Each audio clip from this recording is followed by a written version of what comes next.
Welcome to EnVision Center News, where we discuss community impact and involvement with today's nonprofit leaders and philanthropists. Welcome to the EnVision Center podcast. Today I have Charli Turner with Foundation Schools here with us. You're the director, correct? I am. I'm excited to hear the story of the school and your story. Yeah. So if you don't mind just starting by introducing yourself, let us know what brought you to this work too. Well, my name is Charli Turner, and I'm the executive director of Foundation School. It's a Bible-based K-12 trade-focused school. That makes us a little bit different than a lot of the schools that are private.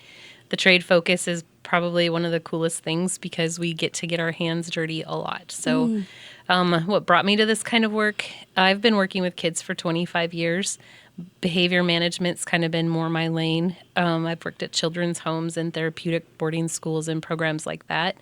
And so this is kind of a new adventure, but we see the need for it. Sure. We really, after COVID, we had a bunch of kids. We were helping through COVID times with education, and they were sitting at my kitchen table with their Chromebooks, and we were like, man, this is not working. And so about 2 weeks in, we shut the Chromebooks, and I said, I don't know how long this COVID scene's going to last, but that's not what we're doing. So we kind of revamped it, and it was incredible how much we learned that's missing in what the kids were learning in their education at that time. And we had first grade all the way through a senior that were sitting at our kitchen table every week. So you really got to see the range. Yeah, we had a firsthand scene at what was going missing. Like like you can't learn to divide if you haven't learned how to subtract and multiply. Sure. And that makes fractions really hard down the road. So if you miss that entire hunk, how do you learn that without frustrating yourself? And the answer in public school is you get pushed into special ed. So when school resumed, we saw a really huge uptick of kids who didn't get the information during COVID, and they were being pushed into special ed. And then they're feeling hopeless and frustrated, and the teachers are frustrated because there's a lack of staffing, and it was just a cyclical problem. And so we really realized something's got to give to help some of these kids who are just floundering. And so we had a community interest meeting. It's probably been 4 years ago now. And we met at Muggsy's one night, and about 60 people showed up. Oh, wow. Our original plan was we have a preschool in town already. So we were going to just add kindergarten and first grade. Maybe the next year add second and third, just to kind of test the waters. And when the parents showed up, they were like, we need junior high. I thought, oh, no. I don't want to do junior high. Let's just start with junior high, right? Yeah, and how do you just start with junior high, right? That's the big question. Right. And so we decided, well, we're just going to bite the bullet and just see what happens. And so we opened our doors. This is our third year. Year one, the very first day of school, we had no idea who was coming through the door. It's kind of a unique blessing and a curse about North Idaho. People will shake your hand and say, see ya on the first day, but there's no contract. There's no permission slips. Nothing has been filled out. And you're like, I think they're coming. I don't know. And that morning, 18 kids came through the door. So we were off and rolling, and now we have about 50. Okay. We're doing interviews all the time. We're taking one more today. So it's constantly moving and flowing and changing, but it's really a beautiful program. And it is K through 12. It is. Right? So when you open up your website, what stuck out to me was this phrase, an intentional approach to K-12 learning. So what does that look like for the Foundation School? Yeah, intentional. My staff hates that word now. I use it a lot. If you think about all the things you do unintentionally, it's like an accident. This accidentally happened. Our approach is we're going to start. Math is progression. It's so easy.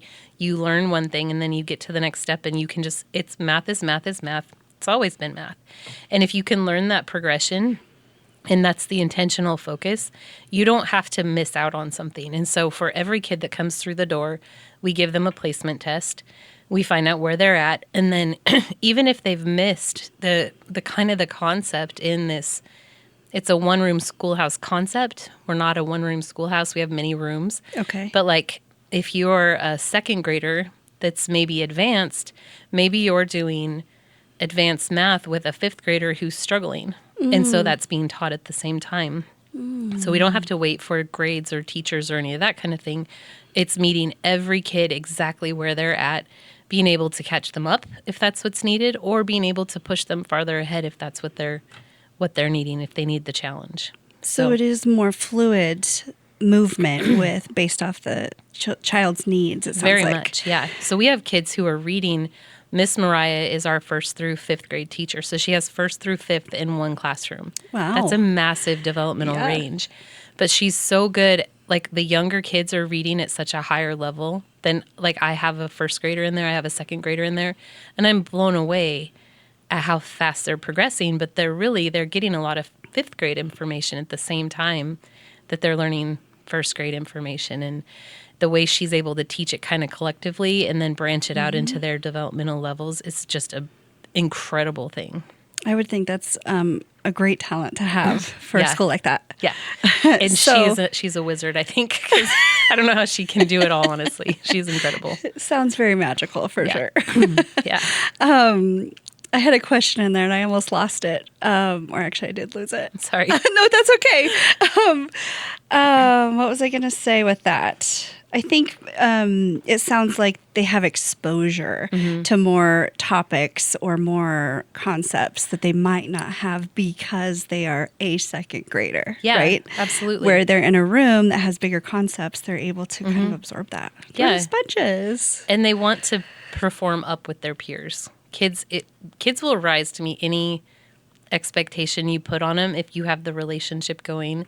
That's a really huge part of our program, is that relationship. They're not just a number. They matter that they're there. And there's so many pieces throughout the day that, like, I visit with kids all week long, all during the day. I met with probably 8 of them today. They come, we call them check-ins. You got to check in with Miss Charli. And they would come down, and sometimes it's like, what'd you have for breakfast? What'd you do for the weekend? What are you going to do? How's things going? Who are your friends? How are your classes? That's usually one of the last questions. You want to know how the whole human is doing before you tackle algebra. Sure. So knowing them, meeting them where they're at, you have to have that conversation that they matter. And then they will do anything you want them to do. It's pretty incredible. That's a really holistic approach is what it sounds like. Yeah. Absolutely. Taking care of the whole child. The whole child's what's important. So what is the enrollment process look like for students? So we actually just went through one today. Okay. Kids come for all kinds of reasons. A lot of them, maybe a homeschool family has, the mom and dad have aged out of what they know how to teach, which is totally, completely fair. If I was homeschooling my own kids, I would have to outsource math. I'm not a math wizard. I'm not capable. I would need somebody to come teach them. And so they get to a point where they're like, they've homeschooled their whole elementary and they just need more of a challenge and more socialization. Some kids come because maybe they have behavior problems and they're not cutting it in public school. We got a lot of new people moving in too. And so they call and they can go on the website and set it up through email, and we sit down and we just give them a tour, show them the building, kind of explain the program, and then we talk about that family. And so for me today, the conversation started with, what was your pregnancy like with this kid? How was there trauma? Was there easy peasy delivery? Like, what was going on during your pregnancy? Especially kids that are struggling behaviorally, you have to start there. That seems crazy, but that gives me so much insight into what we're going to experience. And then what were the toddler years like? When were they potty trained? How quickly did those kind of developmental milestones happen? And then how is elementary school? Most kids make it through elementary school pretty easy and they don't have too much difficulty, but then they get to 6th grade and the testosterone or puberty hits and things go a little wonky. And that's when we can really dig in and do some pretty good work. So then we talk through that, and then we talk about not just behavioral, but educational goals. Where do you want to be? What do you want your transcript to look like? Are you headed to university? Do you want to go to trade school, straight into the workforce? What kind of apprenticeship opportunities do we need to put in your path? What are your interests so that I know how to create this program and these interest levels around what you're interested in. And that's where that really intentionality comes in. And so that's probably that the trade side of it, right? Yes. And really, I think you said focus was on, it's a Bible Christian school, right? Yeah. And a trade school. And I mean, we can make the assumption Jesus was a carpenter. Yeah. It makes sense. Easy. But is there more to it than that? I imagine sure. there is. For sure. The Bible part of our program is the foundation. That's why we came up with the name Foundations. Okay. It doesn't matter what the issue is. It can be teenage drama. It can be first grade, don't call me names, and we're not going to punch each other or bite each other. And whatever the thing is, we can address that with a biblical character. So how are we going to be kind to each other? What does the Bible say about that? What is the history biblically? We learn about it from a historical perspective. We learn about it from character development perspectives. We learn about it in English. I had a bunch of kids that were cheating last year. AI is not as transparent as they would like to think that it is. And so I'm like, that's really a bummer you guys chose to do that. So they had to handwrite out the book of Philippians. Oh, wow. And then all of a sudden their spelling was better. Their grammar and punctuation on their next essays was better. I was like, man, I should do that more often on purpose instead of as a consequence. But learning those character traits and that development, it's non-denominational. We don't teach theology, or we have those conversations, and it's really cool because we have kids from we call them the religious flavors. Okay. Whatever that might be. And they sit in a room together and very respectfully have a conversation about those things. And the teachers can kind of facilitate it, but just let it happen naturally to where we're throwing out all the scriptures. What does it say in this one? You read this one. What does it say here? You look this one up in the index. You find, let's just dig and see what we can come up with. And that way we're not telling them what to think. We're teaching them how to think. They have to come up with the information. They learn to do the digging. So it sounds like you're applying some critical thinking skills in there. Which is my favorite thing. They don't know how to. The cell phone has taken that away. Sure. Like I don't even have to think that hard anymore because I can Google it. So if they have to learn how to do that digging again, it's not like when I was in school, the teacher would be like, go get an encyclopedia, go get the dictionary. And that's just how you learn to find the information. So it's kind of teaching them that again. Yeah. No, that's great. Yeah, which can be applied to anything. And anything. It would be good to get critical thinking back. Yeah, we actually have a class right now, and Miss Kim will come up with a topic, a wild topic, and she will throw out something that maybe is a political cartoon, and then she just lets them chew on it, and they start their debating, and she just lets it go, and then she facilitates the conversation, and the kids love that class. They wait for it all day long. What is the class called? Critical thinking. Critical thinking. Yeah, of course it is. Easy. Okay, great. Yep. How many staff members do you have? I think we're at 9. Okay. We have a kindergarten teacher. Kindergarten's its own unique little beast, so we kind of have to separate that out. They're still learning how to stand in line and not beat each other up and learn their ABCs. Sure. And then 1st through 5th is in one classroom. Miss Mariah has that group, and she has a lot of volunteers that come in to help her do the pacing work. And then we have 3 high school teachers that are full-time, and then another one that comes in part-time. And then we have 2 fundraising marketing people, and then our principal and myself. Okay. So, and then we've got a guy that he's the coolest man. He comes in just to do maintenance and security, hangs out with the kids, makes sure everybody's safe. That kind of thing. That's nice. Mm-hmm. He's great. That's nice. What trades are offered, or what trades are offered, I guess? So we're kind of we're the step before they make that decision. And it's really our goal, rather than teaching them how to be a plumber, we want to expose them to what being a plumber looks like versus an electrician, a contractor, a construction worker, a mechanic. So we're exposing them to everything North Idaho has to offer. So we have had tattoo artists. We've gone to the butcher shops, all the mills, lignetics, mechanics, diesel shops, auto body, painting, the undercoating guy, agriculture, the tractor fixing guy. I don't remember what that's called. Sounds good to me. Anything that you can do Sorry. that is dirty that you get your hands on that Yeah. maybe you need a certificate for it. Maybe you go to trade school for it, but just being exposed to it. They've spent time with a fur trader. The kids loved that one. That was really interesting. I bet. You think that it's not like it seems very old fashioned. Mm-hmm. That guy makes some really good money as a fur trader in Idaho. And we were like, what? I didn't know that was a they thing. had those anymore. Yeah, this man came in and he showed him all of his traps and he talked about the ethics of it and how to take care of nature and respecting the wildlife as they're repopulating and as well as like honoring God with this animal and then it was really intriguing. It was a pretty cool class. That sounds really cool. Yeah. So are these structured like what you might think of as like a field trip? A little bit. Sometimes they come to us. The Okay. electrician that came in built like a 15-foot wall. He came in, they built the wall. And then the kids got to drill the holes, wire the wall all the way to the panel, the electrical panel like that you see on a wall. Yeah. They got to wire it. And then once they could see that it worked, then they got to overload it and try to blow it up. Kids love blowing things up.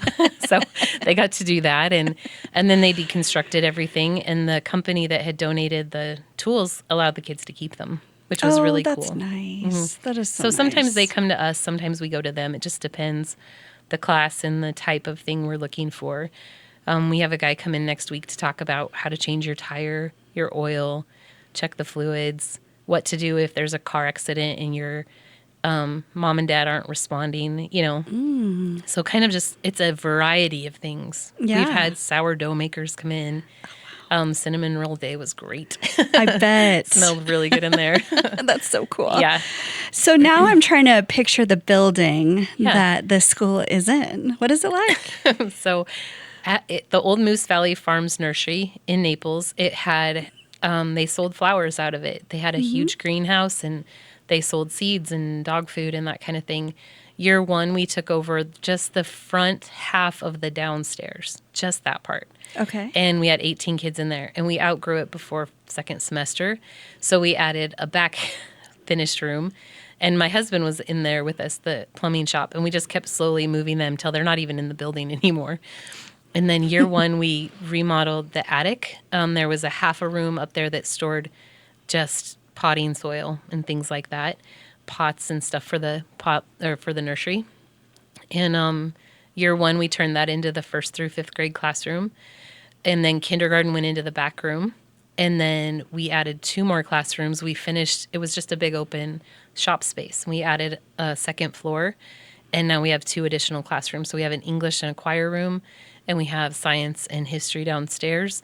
And then we have what's called makerspace. It's where our kids, during makerspace, it's sometimes as part of that critical thinking, where maybe they're taking apart a coffee maker that didn't work, or they're taking apart keyboards to see how they work. They take they just deconstruct things and then try to put them back together.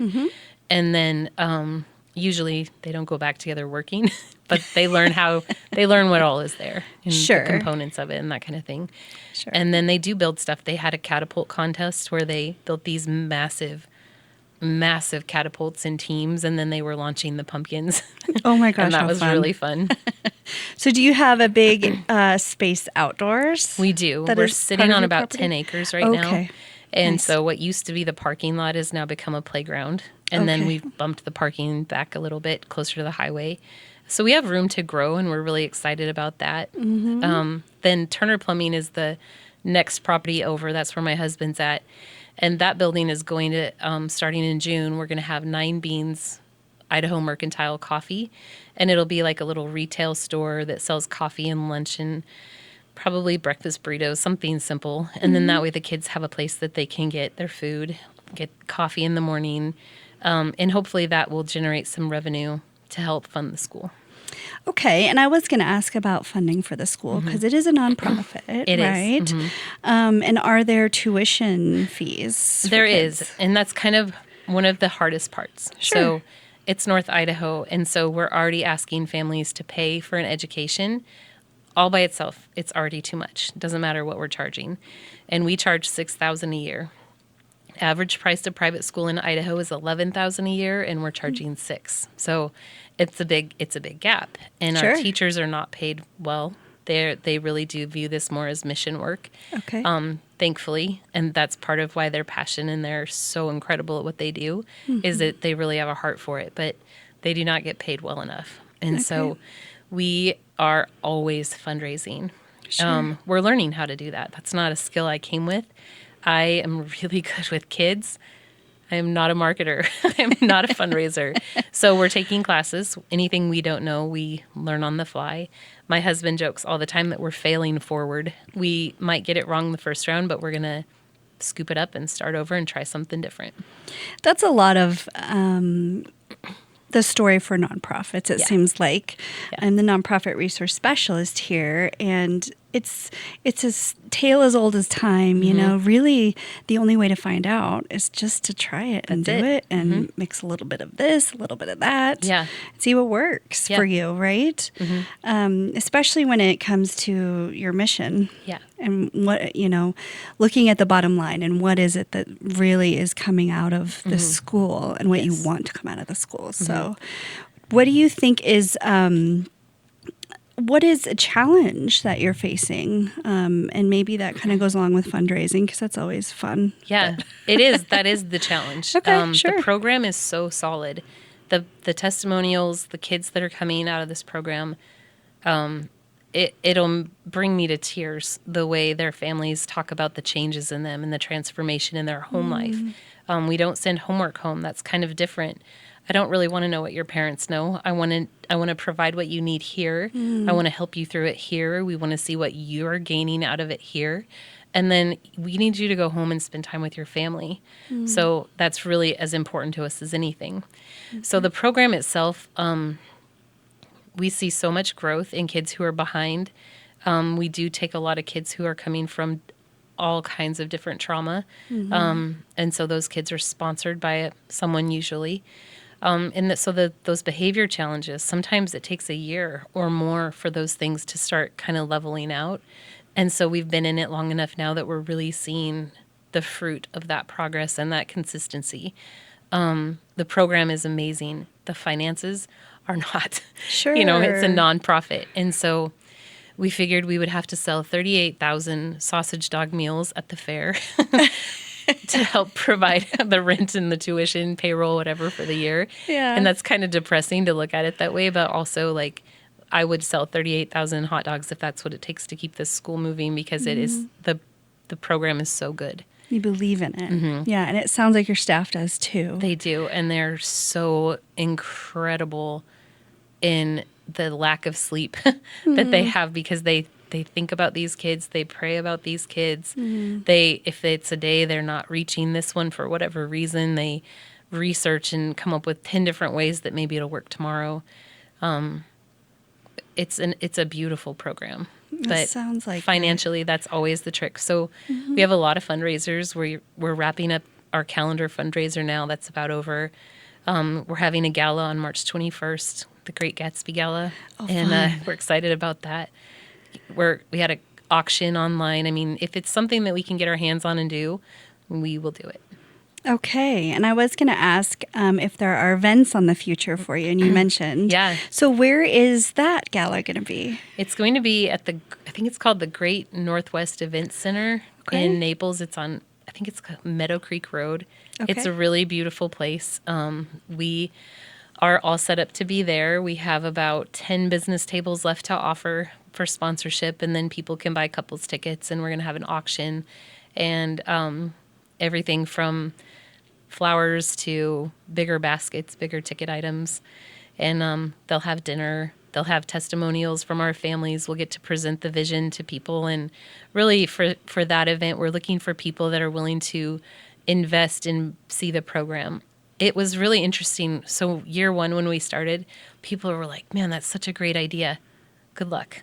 Sure. Year two, they're like, well, you're still here. That's cool. Now we're in year three, and now they're listening because we've made it to year three. And then you have to prove yourself for a minute. And so year three is when you really start building that stronger donor base. Okay. And what do you attribute your successes to? Getting God. stronger. Okay. That's it. And then the staff we have is just second to none. You can't even believe the amount of time and effort they put in. Not because I'm asking these people, I don't just want you to teach first grade math, science, English, spelling. I want you to teach first, second, third, fourth, and fifth grade math at the same time. First, all of these contents. And so they have so much work to do. So they have to be really creative about how they do it. And they are so creative. Miss Mariah last year did a nature study for her second semester science class. And every kid made a science and nature book. And in their science and nature book, like the first graders glued a leaf on the page, but maybe the fifth graders wrote an essay about that same leaf, same thing, but they have the essay and they've got the diagram and that kind of thing. So even though she's coming up with all this content, she's able to do it the same kind of lesson within those developmental groups. It's pretty amazing. That is amazing. Miss Mariah. Miss Mariah, she's awesome. I just love her already. Yes, she's amazing. Can you think of, I'm sure you have many stories, and to put you on the spot. No, not at all. Can you think of a story you could share with us that really kind of captures the school? Yeah. I have so many, actually. I know, it kind of puts people on the spot when I I ask have that. I have one. It's kind of one of my go-tos. We had this one boy came in and his friend was coming to school there and he just wanted to come to school because his friend was there. He wasn't doing well in public school. And he came in and he wanted to come so bad and he did not have parent support at all. And they didn't want to, none. He had no parent support. And so we said, just see what you can do. See if you can. We have these sponsorship forms we give out with our packet. And so when they came in for the interview and then they found out it wasn't free, we're like, just try. And so we kind of a lot of times we have to leave it at that. And this boy came back and he had gone to 22 people that sponsored him something. So we didn't know he was doing this until he showed back up.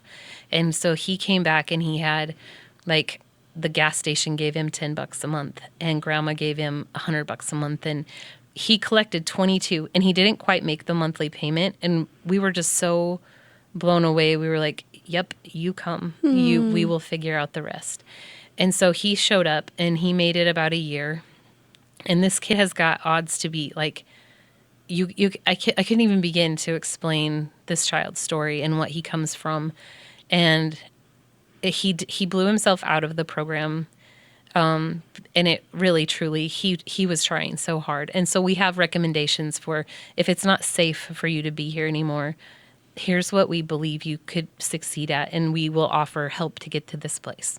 And so even if a kid can't be in our program, we have 10 other options. And so we offered those, and his story, while it's still playing out. It didn't end at our building. The fact that this kid would come from the most junk and come and try as hard as he tried, those are the stories, and that's one. And I have a whole building full of them. And so if somebody can't pay, we bust our tails to find sponsorship for them, because if we can see that they're not going to cut it at public school and they're just not going to make it, you have to follow the rules. There are expectations for behavior. We'll try. We'll give it a shot. And if it doesn't work, the next options we have to offer, they're not bad options. They're just different. Okay. So, but that kid, yeah, that one has my heart. I keep tabs on him even though he's not around. And but man, for a 14-year-old to put that kind of effort in, it's pretty incredible. Yeah, it is. That's a good story. Yeah. Thank you for sharing that. Yeah. And it sounds like people really shouldn't be intimidated, even to just come have a conversation with you and see what it could look like for them. Yes. Right? We really encourage that. More often than not, people say, they love the program. They're so excited from the interview. And then tuition is always the very last part of the conversation. And they're like, oh, we cannot swing that. It's a car payment, basically, a month. Sure. Or it's probably about a car payment. And that's hard on people that are already living check to check, but need something different for their kid. And so we have these sponsorship forms. And I always tell that story because if that boy at 14 years old was hungry enough for it to almost get there, you can do it. Go ask your boss, go ask grandma, talk to your aunt, talk to your neighbors, participate in the fundraisers, figure out how to bring something to the table that we can talk to you about, and maybe we can make it work. Okay. So having that conversation would disarm people almost immediately, it seems like. So that's wonderful. Yeah. When it comes to graduation, what does that look like for somebody to finish their schooling? So this is a conversation that's really changed probably in the last 5 years. Okay. Maybe a little more than that, since COVID for sure. It used to be when I went to college, you had to have your foreign language and you had to have all your math and blah, blah, blah, however many years of science and English. That's not the case anymore. My daughter graduated 3 years ago. She didn't want to go to college yet. She was going to take a gap year. And she just wasn't quite sure what she wanted to do. She had so much money thrown at her to go to college. I was like, that's like my entire student loan right there. And they're just giving it to her. They have no idea what her grades were, her placement tests, what foreign language she did or didn't have. It doesn't look like when we went to school. There's been a huge shift where the trades are back in focus. And people are choosing that or playing with that a little bit more. So college enrollment is down and they need people. They are wanting people to come. So where we used to have to take all those things and you still need you still need to do an ACT and all that kind of stuff. But even when you get to college, they're going to do their own placement tests. I just went back a couple of years ago to finish some stuff up. And I had to take placement tests in reading and math and the basics. And so because of that, it kind of changed the conversation about that diploma because homeschooling is so on the rise. How does a homeschooler get to go to the University of Idaho if they don't have a high school diploma? It's that conversation has really changed where if those colleges are going to take those homeschool kids, they have to change that conversation a little bit. So we can offer a diploma. We meet all the Idaho state standards. We can offer a diploma in the state of Idaho. We are not accredited. And that's the one thing that's the next piece of the conversation that's changing. Accreditation is very, very expensive. And if it worked so well, then why am I having so many interviews at my non-accredited school? Because those accredited programs, they're kind of a cookie cutter, one size fits all. We've looked into a lot of them.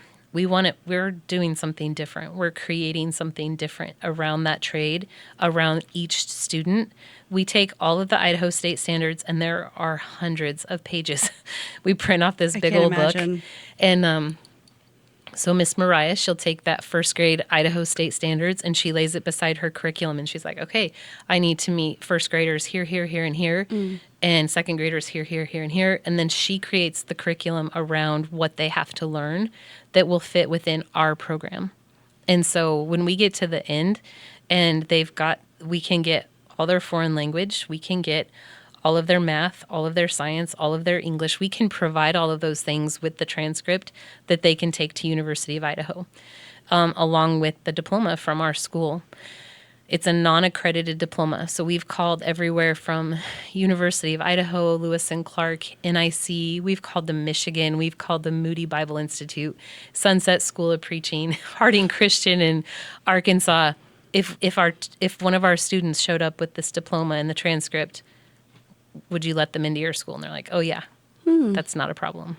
So it hasn't necessarily been a barrier. It has not. That way. Nope. And I'm going to be really sticky on this one because if the accreditation worked, it would be working. And it's not. And so I kind of compare it to a pair of dirty socks. Like, I'm not going to put on your dirty socks just because we're supposed to wear socks. No, thank you. I don't want them. Rather go without. I'd rather go without. Instead of, okay, Yes. okay, yeah, I get that. Yeah. I like Well, that. it's a little gross, but I like it. Yeah. I'm a boy mom. It's yeah, me too. Let's see. What else can we, what are you most excited about right now? The program it's so cool as it's growing. We've partnered with over 100 tradesmen. So that pool of people that we have that are influencing our kids, coming in and teaching them things, that's growing. And so it's made us more, it's made the program that much richer. Our population of kids is growing.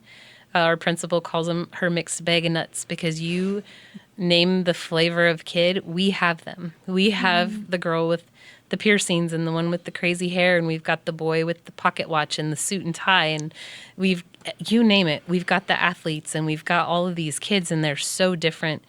And in our building, they're friends. In a public school, they probably would never even speak to each other. But in our building, they hang out, and they talk Bible and the future, and then they're out playing tag, and they're big kids, and they're playing tag with our little kids. And it's the culture that's being built is so different than what people expect. And it's the coolest compliment we've ever had.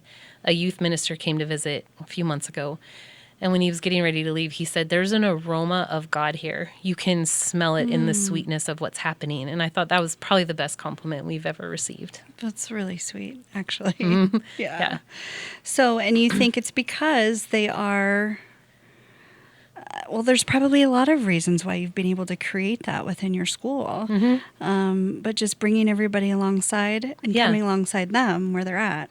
Yep. They're demonstrating that. And it sounds like it would be really crazy and chaotic, and it's not. The structure and the consistency is so, it's just so consistent that there's safety in that for kids. So the bell, we have an old-fashioned bell tower. The kids built the bell tower. They got to cut down the log, run it through a sawmill, put it on a jig. They built the bell tower. It's very cool. So the bell rings at 8 o'clock in the morning, and we stand around the flagpole no matter what's going on with the weather, and we say the pledge. We have a moment of silence. We say a pledge to God. We come inside, and every morning starts with some kind of a thought, like, how are you going to do better today than you did yesterday? And then they all answer it. And then at the end of the day, we end the same way we start, but backwards. We start with our little group, and we say, who did you see doing good today? Who blessed you today? Who did you see working hard today? And they all answer the question, and then we ring the bell, and they're dismissed. So we start the day together, we end the day together. There's prayer incorporated in both of those places. And then throughout the day, we just are working on building those relationships with every kid in the building. Wow. It sounds like you make it really personal. Yeah, it's personal to me. Yeah, of course it is. Yeah. No, that's lovely. Yeah. Is there anything else that I haven't asked or we haven't covered that you think people should know about? We really love giving tours. We love people to come and see what we're all about. So, check out the website, get on there. There are so many branches that support the school. 9B Family Foundations is a little preschool in town. We started that first. So through 9B Family Foundations, we teach parenting classes and blended family classes, and you're about to consider adoption classes, and we can teach that stuff from the preschool, and it's kind of its little subsect of the big school. Okay. And then Idaho Mercantile and Nine Beans Coffee that's about to start, that will be all Idaho-made products, and we were blessed by this woman in town that just shut her business down and gave us all of her inventory. Wow. So we have clothing, really nice clothing, and shoes and shirts and home goods, that kind of thing, that we're going to be able to sell along with coffee and lunch and that kind of thing. So as it's growing, it's truly it's morphing, and sometimes I feel like I'm hanging on for this roller coaster ride. But there's so many pieces of it that people can get involved with and be a help to. And really, there has not been one person that's come to our building and left and not supported us in some way. So we really want people to come check it out. Our biggest donors have come from being present in that building, seeing how it works, watching the kids, seeing the staff. It speaks for itself. Getting that true experience. Well, I just love what you're doing. Thank you for coming in to talk to us about it. Absolutely. Let us know if there's ways that we can support you. But it sounds like we're going to keep track and see what you're doing. It's so exciting. So thank you for offering that for our community. Absolutely. I appreciate the opportunity. Thank you. Sure, yeah. Thanks for listening to today's episode. For more information, you can go to crecIdaho.com. Please like, share, and subscribe. We'll see you again soon.